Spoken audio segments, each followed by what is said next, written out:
the principles of attaching the material are exactly the same. Put your rope on your work table. Have your wire nearest to you, and then again using small groups or small bundles of material. Put some on the back of the rope, and then a small bundle on the front, like this, and then pass the wire around it like that, once, twice, maybe 3 times, and then repeat the process, overlapping, I suppose perhaps about 25 to 30% over what you've just put on, so that it hides what you've just done, but you're covering more of the surface.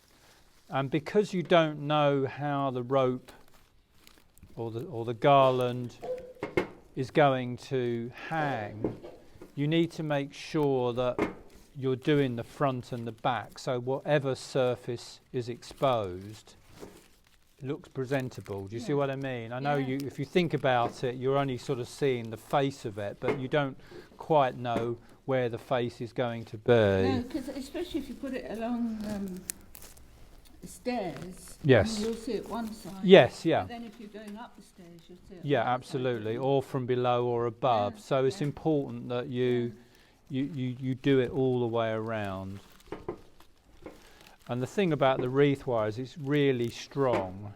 And you see, I'm not knotting it or anything. I'm just binding it onto it.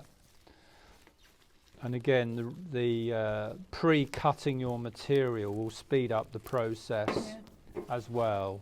So if there was a team of you making this, then what you could do is you'd have one person cutting, one person binding, that sort of thing. But I also think it's worth, if you were making several of these ropes, to have people working together, because otherwise they end up looking slightly different. Oh, okay. And I think it's the same when you're doing repeat designs. Although you can do one as a model, individuals will use the material slightly differently, and it's better to have one person or one team doing the foliage foundation, another individual or team doing the flowers. Then they will look consistent. But it's the same thing if you were doing something like this as well. So for this instance, I've just used garden foliage. I'm just putting a last little piece of blue pine on there. And then to finish off, you would just, again, cut a piece, pass the wire back on itself and put a knot in it. Or if I'd got to the end of the rope, I could knot it to my loop on the other end there, sort of thing. But that would be sufficient. But you can see how, so it's exactly the same principle as the wreath frame, but using the rope as the mechanics.